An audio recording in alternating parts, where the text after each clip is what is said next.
And welcome back. With me right now from Sterling Financial Advisors is Dan Ohlweiler. Great to see you, sir. Welcome. Good to see you, Ken. How you been? Good. How about you? Not too bad. Kind of a ugly week as far as news goes. Yeah. In regards to the shootings and the I know. fires and I know. everything.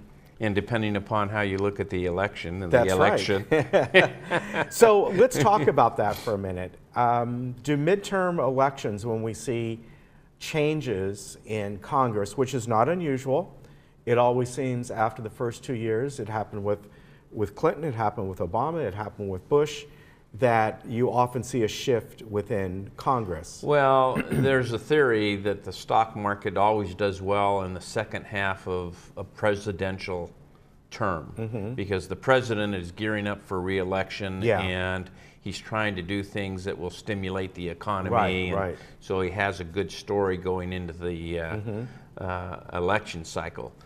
You know, with President Bush and President Obama, their quote-unquote good years came in the first 2 years. Yeah. So that theory was not holding strong. If you look at the last 2 years for President Trump, we've had a pretty booming economy over the last 2 years. And if he's going to do something to stimulate it even more, that means we'd have to average, I think, 10, 11%, you know, just to match what his first 2 years did, and as far as the stock market is concerned. And so I don't know that it's going to hold true. It would be nice to have another 10, 11% market gain each year, but that's a pretty high bar to be setting to try to do that. So, but the theory is that stocks do well under a specific party really hasn't held up historically. Right, yeah, I remember you've mentioned that before. But they do say that companies that are tied to government spending or public works do well more under the Democratic Party because they seem to spend more on government works or projects or things like that, more government spending type thing. So we're at an interesting point. Again, not unprecedented. It happens. It's happened many times before. Right. Where we have, you know, the Congress on one side and the president on the other. Of course, this time around, we also have now the Senate, which has been on the Republican side, is even kind more of on a the balance. Republican side. You know, all the pundits said after the election, it just tells us that the American people want to split the power of Congress. Yeah. And that could be true. It could not be true. You know, everything goes in cycles. Yeah. You know, house prices and oil prices and everything goes in cycles. And so, you know, during the Obama years, they were saying the Republican Party was dead.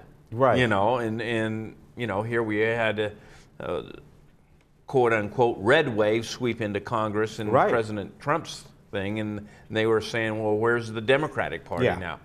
Same thing's going to happen. Yeah, you know? it always does. When President Trump says we're going to drain the swamp, well, there is a underside of Washington, D.C. that are career politicians or career people that just are in their lifetime jobs. Yeah, that's true. And administrations come and go, and they're still there. Yeah. You know, so, you know, whether or not it's going to affect it, you know, what it can affect is, you know, tax cuts and things like that, or tax policies do affect the American people. But with one House of Congress being Republican and the other being Democrat, you're probably not going to get a lot done in the next 2 years. I have a feeling.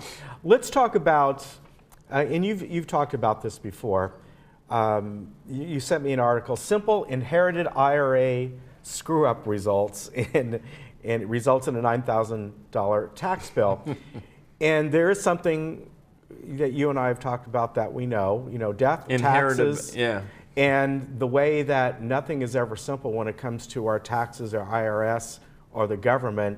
They make it very difficult sometimes for people to wade through things, and they really have to be on especially top with of it. retirement accounts. You know, the article I sent you just talked about a woman who had inherited her mother's IRA, I think it was, and I don't know, it was $130,000 or something, and she took out a $5,000 distribution and rolled within that 60-day time frame it over into an inherited IRA. Yeah. So she received the check for the total amount, took out $5,000 and then rolled it over into an inherited IRA.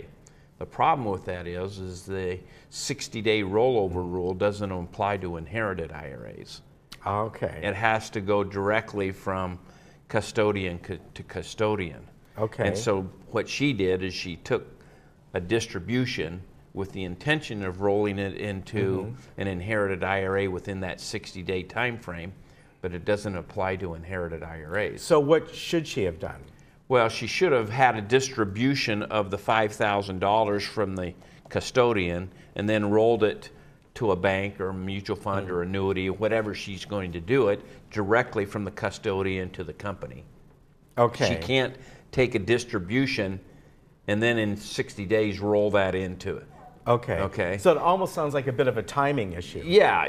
Well, it's not much of a timing issue. It's just that they can't do they don't have the 60-day rule for inherited IRAs. Right. And when you talk about the custodian, you talk about where the IRA is being kept? Fidelity, TD Ameritrade, annuity company, whatever. Okay. And someone obviously did an advisor that if you just do it this way, the end results will be the same for you, but you'd only be taxed on the $5,000 and not the $130,000. Yeah. So she ended up being taxed on the whole amount, and she claimed my intent was to do that. Well, intent isn't a very viable argument with the IRS. Yeah, but it shows you how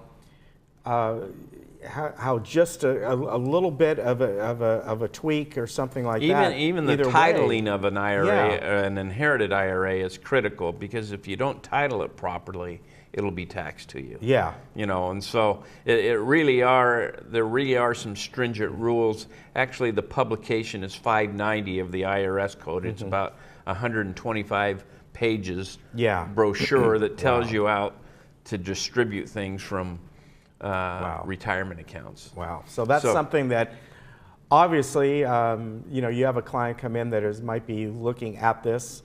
You help them steer in the right direction. The thing that they should really do is get together with a distribution expert that understands how these accounts work. Sometimes they think it's an estate planning attorney, right? But estate planning attorneys really don't understand these distribution rules most of the time. Not all the time, but they understand the probate process and the legal ease, but they don't understand the investment side of that. Right. And sometimes they get some bad advice. Yeah. So that's unfortunate, but again, they don't make it easy.